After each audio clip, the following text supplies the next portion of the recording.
Hi friends, welcome to our channel. நம்ம இந்த வீடியோவில் என்ன பார்க்க போகிறோம் அப்படின்னு பார்த்தீங்கன்னா, டிஎன்பிஎஸ்சி எக்ஸாம்ஸ்க்கு ப்ரிப்பேர் பண்ணுறவங்களுக்கு ரொம்ப ரொம்ப யூஸ்ஃபுல்லாக இருக்கக்கூடிய வகையில் பாலிட்டியில் ஒரு 30 முக்கியமான கொஷின்ஸ் தான் பார்க்க போகிறோம். ஓகேவா? பாலிட்டியில் வந்து ஒரு 30 கேள்விகள் பார்க்க போகிறோம். ஸோ இந்த 30 கேள்விகளுமே பார்த்திங்கன்னா ப்ரீவியஸ் இயர் கொஷின்ஸ் அனலைஸ் பண்ணும்போது ரொம்ப ரொம்ப முக்கியமான கேள்விகள். பட் டிஎன்பிஎஸ்சி எக்ஸாமுக்கு வந்து நீங்கள் இப்போ தான் ப்ரிப்பேர் பண்ணுறீங்க அப்படின்னா எப்படியெல்லாம் கொஷின்ஸ் கேட்பாங்க அப்படின்னு தெரிஞ்சுக்கிறதுக்கு ஒரு வாய்ப்பாக இருக்கும். ஸோ கொஷின்ஸை நம்ம எப்படி அனலைஸ் பண்ணிக்கலாம், என்ன மாதிரியான கேள்விகளெல்லாம் இருக்கும், இன்கேஸ் நீங்கள் படிச்சிட்டிங்க, உங்களை நீங்களே வந்து வேல்யூ பண்ணிக்கணும், நீங்கள் எப்படி படிச்சிருக்கீங்க, ஞாபகம் இருக்கா அப்படிங்கிறதெல்லாம் செக் பண்ணிக்கலாம். ஸோ எல்லாத்துக்குமே இந்த வீடியோ வந்து ரொம்ப யூஸ்ஃபுல்லாக இருக்கும். நம்ம சேனல் இப்போ தான் ஃபஸ்ட் டைம் பார்க்குறீங்க அப்படின்னா சேனலை சப்ஸ்கிரைப் பண்ணிக்கோங்க. பக்கத்தில் இருக்கிற பெல் ஐக்கனை கிளிக் பண்ணி ஆல்னு செட் பண்ணி வச்சுக்கோங்க. ஓகேவா? இதில் பார்க்க போகிறது ஒரு 30 கேள்விகள் தான். ஸோ அந்த 30 கேள்விகள் என்னென்ன அப்படிங்கிறத ஒன் பை ஒன்னாக பார்க்கலாம். ஃபஸ்ட்டு கேள்வி பாருங்கள். சரத்து 32, அதாவது ஆர்டிக்கல் அப்படின்னு சொல்லுவோம். ஆர்டிக்கல் 32 அப்படிங்கிறது இந்திய அரசியலமைப்பில் எந்த பகுதியை சேர்ந்ததாக இருக்குது அப்படிங்கிறது தான் கேள்வி. ஸோ பகுதி 3ல் ஆர்டிக்கல் 32 இருக்குது. ஓகேவா? அடிப்படை உரிமைகள் அப்படிங்கிற பகுதியில் நமக்கு வந்து இந்த ஆர்டிக்கல் 32 அப்படிங்கிறது வரும். ஓகேவா? அடிப்படை உரிமைகள் எந்த பகுதியில் இருக்குது அப்படின்னா 3வது பகுதி. இதுலேயே பார்த்திங்கன்னா இந்த முதல் பகுதி அப்படிங்கிறது யூனியன் மற்றும் அதோடைய பிரதேசங்கள், யூனியன் பிரதேசங்கள் இருக்கு இல்லையா, அதை பற்றினதாக இருக்கும். ஆர்டிகல்ஸ் அப்படின்னு எடுத்துக்கும்போது 1லேருந்து 4 வரைக்கும் இருக்கும். அதுவே பகுதி 2 அப்படின்னு பார்க்கும்போது குடியுரிமையை பற்றி சொல்லக்கூடியதாக இருக்கும். ஸோ எப்படியெல்லாம் குடியுரிமை பெறலாம், பெறுவதற்காக ஒரு 5 வழிமுறைகளும், குடியுரிமை இழக்கக்கூடிய ஒரு 3 வழிமுறைகளும் இதில் சொல்லப்பட்டிருக்கும். இதில் 5லேருந்து 11 வரைக்கும் இருக்கக்கூடிய ஆர்டிக்கல் இடம்பெற்றிருக்கும். அதே போல் பகுதி 3ல் பொறுத்த வரைக்கும் அடிப்படை உரிமைகள் அப்படின்னு சொல்லிட்டு பகுதி 3ல் கொடுக்கப்பட்டிருக்கும். அடிப்படை உரிமைகள் எல்லாமே பகுதி 3ல் அடிப்படை உரிமைகள் ஆர்டிக்கல் 12லேருந்து ஆர்டிக்கல் 35 வரைக்கும் இடம்பெற்றிருக்கும். அடுத்து பகுதி 4 அப்படிங்கிறது எதுக்கானதாக இருக்குன்னா, மாநிலங்களுடைய கொள்கை வழி நிறுத்தும் கோட்பாடுகள் அப்படின்னு சொல்லிட்டு, அதாவது ஆர்டிக்கல் 36லிருந்து அரசுக்கு வழிகாட்டக்கூடிய நெறிமுறை கோட்பாடுகள் அப்படின்னு தான் இதை வந்து கொடுத்துருப்பாங்க. ஸோ அரசு நெறிமுறை கோட்பாடுகள் அப்படிங்கிறது வந்து பகுதி 4ல் ஆர்டிக்கல் 36லிருந்து 51 வரைக்கும் கொடுக்கப்பட்டிருக்கும். ஸோ இது எக்ஸ்ட்ரா இன்ஃபர்மேஷன் மாதிரி தான். 2வது கேள்வியை பாருங்கள். பொதுப்பட்டியல் முறை எந்த அரசமைப்பிலிருந்து எடுக்கப்பட்டுள்ளது? இதுதான் கேள்வி. ஓகேவா? பொதுப்பட்டியல் முறை அப்படிங்கிறது நம்ம வந்து நம்மளுடைய அரசியலமைப்பில் இருக்கக்கூடிய அவங்களுடைய கடமைகளை வந்து அதாவது மத்திய பட்டியல், மாநில பட்டியல், பொதுப்பட்டியல் அப்படின்னு சொல்லிட்டு 3ஆக பிரிச்சிருப்போம். ஸோ அந்த மத்திய பட்டியல், மாநில பட்டியல் தவிர்த்து பொதுப்பட்டியல் அப்படிங்கிற ஒரு முறையை எந்த அரசியலமைப்பை பேஸ் பண்ணி எடுத்தாங்க அப்படின்னு கேள்வி கேட்டிருக்காங்க. ஓகேவா? இதுக்கு முன்னாடி நாம் தெரிஞ்சுக்க வேண்டியதுன்னு பார்க்கும்போது நம்மளுடைய அரசியலமைப்பு அப்படிங்கிறது பல்வேறு நாடுகளுடைய அரசியலமைப்புகள் எல்லாம் ஆராய்ந்து அதில் இருக்கக்கூடிய ரொம்ப ரொம்ப முக்கியமான கருத்துக்கள் எல்லாமே நம்ம நாட்டுக்கு பொருத்தமாக இருக்கக்கூடியதை தான் வந்து நமக்கு அம்பேத்கர் அவர்கள் வந்து தொகுத்து கொடுத்துருப்பாங்க. பல்வேறு நாடுகள்லேருந்து எடுக்கப்பட்டது தான் நம்ம நாட்டுடைய அரசியலமைப்பு சட்டம். ஸோ அந்த வகையில் இந்த பொதுப்பட்டியல் அப்படிங்கிற முறை எங்கிருந்து எடுக்கப்பட்டது அப்படிங்கிற ஒரு கேள்வி பார்த்திங்கன்னா ஆன்சர் ஆஸ்திரேலியா. அடுத்து 3வது கேள்வி. சமத்துவ உரிமையின் கீழ் எவ்வளவு சரத்துக்கள் வருகின்றன? அதாவது சுதந்திர உரிமை, சமத்துவ உரிமை, சமய பண்பாட்டு உரிமை அப்படின்னு சொல்லிட்டு அடிப்படை உரிமைகளில் வந்து உரிமைகள் வந்து 6ஆக இருக்கும். அந்த சமத்துவ உரிமை கீழே எத்தனை வருது அப்படிங்கிறது தான் ஒரு கேள்வி கேட்டிருக்காங்க. ஸோ 5 ஆர்டிகல்ஸ் வருது. ஓகேவா? சமத்துவ உரிமை அப்படிங்கிறதுக்கு கீழே ஆர்டிக்கல் வந்து 5 ஆர்டிக்கல் இருக்குது. 4வது கேள்வி. மக்களவை முறையாக டேஸ் அன்று முதல் முறையாக அமைக்கப்பட்டது. மக்களவை அப்படிங்கிறது எந்த நாள் என்று அமைக்கப்பட்டது அப்படின்னு பார்த்தீங்கன்னா 1952ஆம் ஆண்டு ஏப்ரல் 17ஆம் தேதி. ஓகேவா? 1952 ஏப்ரல் 17 அன்னைக்கு இந்த மக்களவை அப்படிங்கிற முறை வந்து அமைக்கப்பட்டது. அடுத்த 5வது கேள்வியை பொறுத்த வரைக்கும் இந்திய குடியரசுத் தலைவரால் ராஜ்யசபாவின் உறுப்பினராக அதிகபட்சம் எத்தனை உறுப்பினர்களை வந்து நியமிக்கலாம்? அதாவது ராஜ்யசபா, லோக்சபா, ராஜ்யசபா அப்படின்னு சொல்லிட்டு நமக்கு வந்து 2 அவைகள் இருக்கும். இந்த லோக்சபா அப்படிங்கிறது வந்து கீழவைன்னு சொல்லுவாங்க, அதாவது மக்களவை அப்படின்ட்டு. ராஜ்யசபா அப்படிங்கிறது வந்து மேலவை, மாநிலங்களவை அப்படின்னு சொல்லுவாங்க. ஸோ இந்திய குடியரசுத் தலைவரை பொறுத்த வரைக்கும் ராஜ்யசபாவில் எத்தனை உறுப்பினர்கள் நியமனம் செய்யலாம் அப்படின்னு பார்த்தீங்கன்னா 12 உறுப்பினர்கள். ஓகேவா? அடுத்தது மாநிலங்களவையின் மொத்த உறுப்பினர்களில் எண்ணிக்கையில் அமைச்சர்கள் அப்படிங்கிறது எத்தனை விழுக்காட்டை தாண்டக்கூடாது? இதுவுமே ஒரு முக்கியமான கேள்வி. மக்களவை, மாநிலங்கள் வந்து 2 அவைகள் இருக்கும். ஸோ 2 அவைகள்லையுமே பார்த்திங்கன்னா அமைச்சர்கள் இருக்காங்க அப்படின்னா, ஃபார் எக்ஸாம்பிளுக்கு மாநிலங்களிலே ஒரு 100 உறுப்பினர்கள் இருக்காங்க அப்படின்னா அதில் அமைச்சர்கள் வந்து 15 பேர் தான் இருக்கணும். இதுதான். இன்கேஸ் 200 உறுப்பினர்கள் இருக்காங்கன்னா அமைச்சர்கள் வந்து 30 பேர் இருக்கலாம். இதோட அர்த்தம் என்ன அப்படின்னு பார்த்தீங்கன்னா, மாநிலங்களவையில் மொத்தமாக எத்தனை உறுப்பினர் இருக்காங்களோ அதில் 15% தாண்டாமல் தான் அந்த மாநிலங்களவையில் அமைச்சர்கள் குழு வந்து இருக்கணும். இதுதான். அடுத்தது 7வது கேள்வி பாருங்கள். 6 முதல் 14 வயதிற்கு உட்பட்ட குழந்தைகளுக்கு கட்டாய கல்வியை அறிமுகப்படுத்திய அரசியலமைப்பு திருத்தம் எது அப்படின்னு கேட்டிருக்காங்க. 86வது அரசியலமைப்பு திருச்சட்டம்.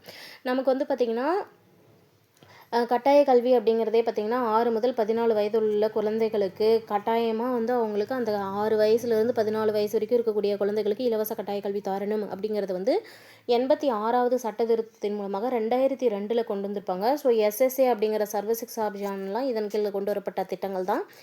ஸோ இந்த 86வது சட்ட திருத்தத்தின் மூலமாக 2002 கொண்டு வரப்பட்டது தான் 6 முதல் 14 வயதிற்குட்பட்ட குழந்தைகளுக்கான கட்டாய கல்வி முறை அப்படிங்கிறது.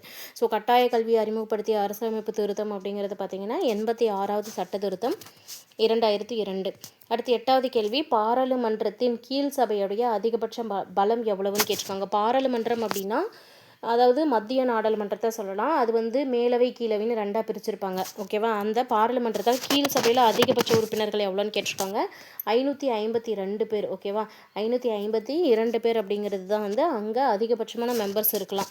இப்போ உங்களுக்கு என்ன ஒரு கேள்வினா, இப்போ கரண்ட்டில் ஓகேவா டிஎன்பிஎஸ்சி எக்ஸாம் படிக்கிறவங்க இதெல்லாம் தெரிஞ்சு வச்சுக்கணும். ஸோ கரண்ட்டில் இப்போ எத்தனை பேர் வந்து கீழவை உறுப்பினர்கள் இருக்காங்க, அதில் எந்தெந்த வகையில் இருக்காங்க அப்படிங்கிறத வந்து சொல்லுங்கள். தமிழ்நாட்டில் எத்தனை உறுப்பினர்கள் இருக்காங்க, ஓகேவா? ஒவ்வொரு ஸ்டேட்டுக்கும் வந்து எம்பிஸ் இருப்பாங்களே, அந்த மாதிரி தமிழ்நாட்டுக்கு எத்தனை பேர் இருக்காங்க அப்படிங்கிறதையும் சொல்லுங்கள். ஓகேவா? விதான் பரிஷத்தின் உறுப்பினர்கள் டேஸ் ஆண்டு காலத்திற்கு தேர்ந்தெடுக்கப்படுகிறார்கள் அப்படின்னு கேட்டிருக்காங்க. ஸோ இந்த விதான் பரிஷத் அப்படிங்கிறது வந்து மாநில சட்ட மேலவையை குறிக்கக்கூடியது. இந்த விதான் பரிஷத்தில் இருக்கக்கூடிய அந்த உறுப்பினர்களுக்கு வந்து 6 ஆண்டுகளுக்கு ஒரு முறை தான் தேர்வு செய்யப்படுவாங்க. அதுவும் 2/3 உறுப்பினர்கள் வந்து தேர்ந்தெடுக்கப்படுவாங்க. பாருங்கள், விதான் பரிஷத் அப்படிங்கிறது இந்தியாவில் இருக்கக்கூடிய இந்த மாநில சட்டமன்றம் இருக்கு இல்லையா, அதோடைய மேலவைன்னு சொல்கிறாங்க. இது சட்ட மேலவை அப்படின்னு சொல்லியும் அழைக்கப்படுது. அடுத்து 10ஆவதாக இருக்கக்கூடிய கேள்வி பாருங்கள். 73வது மற்றும் 74வது திருத்தத்தின்படி இந்தியாவில் டேஸ் அடுக்கு அரசமைப்பு உள்ளது அப்படின்னு கேட்டிருக்காங்க. ஸோ இந்தியாவை பொறுத்த வரைக்கும் 3 அடுக்கு முறை தான் பின்பற்றப்படுகிறது. இந்த 3 அடுக்கு முறை அப்படிங்கிறது வந்து 73, 74வது சட்ட திருத்தத்தின் கீழே தான் கொண்டு வரப்பட்டது. இந்தியாவில் பின்பற்றக்கூடிய அரசமைப்பு முறை 3 அடுக்கு அரசமைப்பு. அடுத்து 11வது கேள்வியாக கொடுக்கப்பட்டிருக்கிறது, நாடாளுமன்றத்தின் 2 கூட்டத்தொடர்கள் நடக்குது அப்படின்னா அந்த 2 கூட்டத்தொடர்களுக்கு நடுவில் அனுமதிக்கக்கூடிய அந்த அதிகபட்ச நேர இடைவெளி அப்படிங்கிறது வந்து 6 மாதங்களாக இருக்கலாம். ஓகேவா? நமக்கு வந்து ஒரு நாடாளுமன்றத்தில் கூட்டத்தொடர்கள் நடக்குது அப்படிங்கிறதுல வந்து மேக்ஸிமம் 6 மாதங்களுக்கு இடைவெளியில் வந்து கண்டிப்பாக ஒரு கூட்டமாவது நடத்திடணும் அப்படிங்கிறது தான். 6-7 மாதங்களை தாண்டி போகக்கூடாது. அதாவது 6 மாதத்தை கிராஸ் பண்ணி போகக்கூடாது. அதுக்குள்ளார ஒவ்வொரு கூட்டமும் நடத்தப்படணும். அதுக்கு தான் எப்படி கேட்டிருக்காங்கன்னா 2 கூட்டத்தொடர்களுக்கு நடுவில் அனுமதிக்கக்கூடிய அந்த அதிகபட்ச நேர டைம் வந்து 6 மாதம் தான். அடுத்து 12வது கேள்வி பார்க்கலாம். இந்தியாவில் மனித உரிமைகள் பாதுகாப்பு சட்டம் ஏற்றுக்கொள்ளப்பட்ட ஆண்டு எது?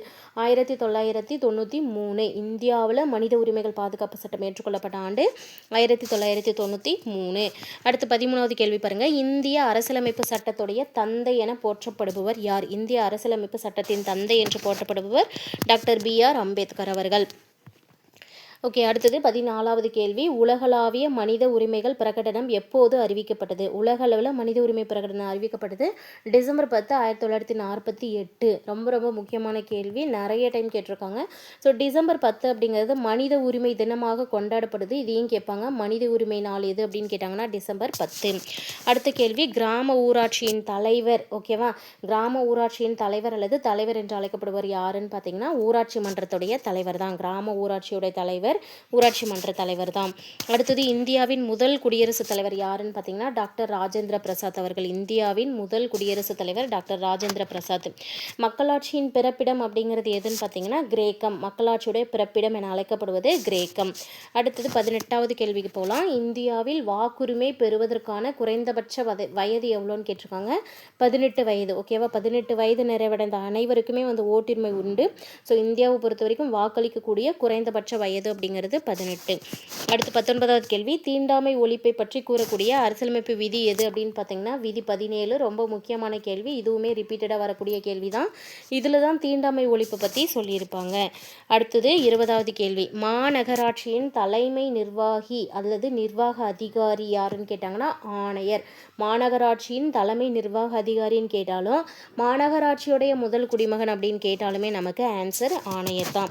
21வது கேள்வி. கீழ்கண்டவற்றுள் எது உள்ளாட்சி அமைப்பு அல்ல அப்படின்னு கேட்டிருக்காங்க. மாநில அரசு.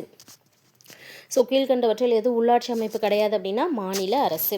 இந்தியாவின் மகா சாசனம் என்று அழைக்கப்படுவது எது அப்படின்னு பார்த்தீங்கன்னா அரசியலமைப்பில் இருக்கக்கூடிய பகுதி 3 தான் இந்தியாவின் மகா சாசனம் என்று அழைக்கப்படுவது. 23வது கேள்வி, அரசியலமைப்பு அவையில் குறிக்கோள் தீர்மானம் கொண்டு வந்தவர் யாருன்னு பார்த்தீங்கன்னா ஜவஹர்லால் நேரு. இதுலேயே பார்த்தீங்கன்னா அந்த தேதி கூட கேட்பாங்க, குறிக்கோள் தீர்மானம் வந்து எந்த அன்னைக்கு கொண்டு வரப்பட்டது, எந்த அன்னைக்கு ஏற்றுக்கொள்ளப்பட்டது அப்படின்னு சொல்லிட்டு. ஓகேவா, அரசியலமைப்பு அவையில் குறிக்கோள் தீர்மானம் கொண்டு வந்தவர் ஜவஹர்லால் நேரு. 24வது கேள்வி, எந்த ஒரு வழக்கில் முகப்புரையானது அரசியலமைப்பின் ஒரு பகுதி கிடையாது அப்படின்னு சொல்லிட்டு உச்சநீதிமன்றம் தீர்ப்பளித்தாங்க. ஸோ இடைப்பட்ட ஒரு காலத்தில் வந்து பார்த்திங்கன்னா இந்த முகப்புரை அப்படிங்கிறது அரசியலமைப்பில் ஒரு பகுதியா இல்லையா அப்படிங்கிற மாதிரியான ஒரு வாக்குவாதம் வர ஆரம்பிக்கும். அப்போ வந்து ஒரு வழக்கில் என்ன சொல்லியிருப்பாங்கன்னா முகப்புரை அப்படிங்கிறது அரசியலமைப்பில் ஒரு பகுதி கிடையாது அப்படின்னு சொல்லியிருப்பாங்க. அது எந்த வழக்குன்னு கேட்குறாங்க, பெருபாரி யூனியன் வழக்கு. உங்களுக்கு என்ன கேள்வி அப்படின்னா இந்த பெருபாரி யூனியன் வழக்கு அப்படிங்கிறது வந்து எந்த ஆண்டு நடைபெற்றது.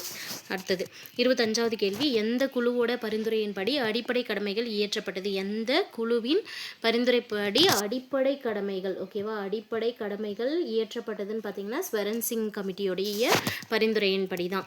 அடுத்து 26வது கேள்வி, டில்லிக்கு தேசிய தலைநகர பகுதிக்கான தகுதியை வந்து எப்போ கொடுத்தாங்க அப்படிங்கிறது 69வது அமெண்ட்மெண்ட், 69வது அரசியலமைப்பு சட்ட திருத்தம் 1991 கொண்டு வரப்பட்டது.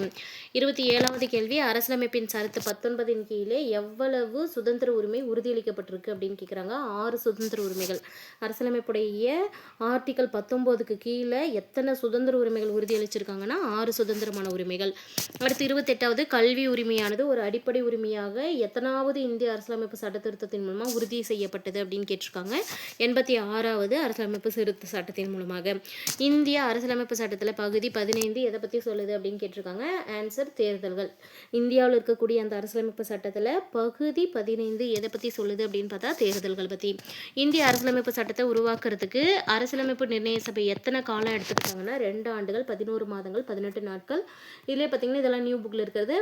ஓல்டு வெர்ஷனில் வந்து 17 நாட்கள்னு இருக்கும். ஸோ மேக்ஸிமம் வந்து உங்களுக்கு நியூ வெர்ஷன் அடிப்படையாக வச்சு தான் கொஷின்ஸ் கேட்பாங்க. 2 ஆண்டுகள் 11 மாதங்கள் 18 நாட்கள் அப்படின்னு சொல்லிட்டு. ஓகேவா, ஸோ இந்த 30 கேள்வியுமே ஒன்ஸ் வந்து கொஞ்சம் ஃபாஸ்ட்டாக ஒரு டைம் மறுபடியும் ரீகால் பண்ணிடலாம், பார்த்துக்கோங்க. இப்போ நீங்கள் இந்த 30 கேள்வியை நீங்கள் சொல்ல ஓரளவுக்கு ஞாபகப்படுத்தியிருப்பீங்க. இப்போ அடுத்து ஒவ்வொரு கொஷினாக பார்க்க உடனே உங்களுக்கு ஆன்சர் ஞாபகம் வருதா அப்படிங்கிறத ஒன்ஸ் செக் பண்ணிக்கோங்க. ஸோ அரசியலமைப்பின் முக்கியமான வினாக்கள்னு பார்க்கும்போது சரத்து 32 இந்திய அரசியலமைப்பின் எந்த பகுதியை சேர்ந்தது அப்படின்னா பகுதி 3. பகுதி 1 யூனியன் மற்றும் அதன் பிரதேசங்கள் 1 முதல் 4 ஆர்டிகல் வரைக்கும் இருக்குது. பகுதி 2 குடியுரிமை பற்றி 5 முதல் 11வது ஆர்டிகல் வரைக்கும் இருக்குது. பகுதி 3 அடிப்படை உரிமைகள் 12 முதல் 35வது ஆர்டிகல் வரைக்கும் இருக்குது. பகுதி 4 மாநில கொள்கையுடைய வழிநிறுத்தும் கோட்பாடுகள் வந்து 36லேருந்து 51 வரைக்கும் இருக்குது. 2வது கேள்வி, பொதுப்பட்டியல் முறை டேஸ் அரசமைப்பிலிருந்து எடுக்கப்பட்டுள்ளது. Answer Australia. 3வது கேள்வி, சமத்துவ உரிமையின் கீழே எவ்வளவு சரத்துக்கள் வருகின்றன. ஆன்சர் 5. 4வது கேள்வி, மக்களவை முறையாக டேஸ் என்று முதல் முறையாக அறிமுகப்படுத்தப்பட்டது. 17 ஏப்ரல் 1952. 5வது கேள்வி, இந்திய குடியரசுத் தலைவரால் ராஜ்யசபாவின் உறுப்பினராக அதிகபட்சம் எத்தனை உறுப்பினர்கள் நியமிக்கப்படலாம். ஆன்சர் 12. 6வது கேள்வி, மக்களவையின் மொத்த உறுப்பினர்களின் எண்ணிக்கையில் அமைச்சர்களின் குழு டேஸ் சதவீதத்தை தாண்டக்கூடாது. ஆன்சர் 15. 7வது கேள்வி, 6 முதல் 14 வயதிற்கு உட்பட்ட குழந்தைகளுக்கு கட்டாய கல்வியை அறிமுகப்படுத்திய அரசியலமைப்பு திருத்தம் எது. ஆன்சர் 86வது திருத்தம். பாராளுமன்றத்தின் கீழ் சபையின் அதிகபட்ச பலம் எது.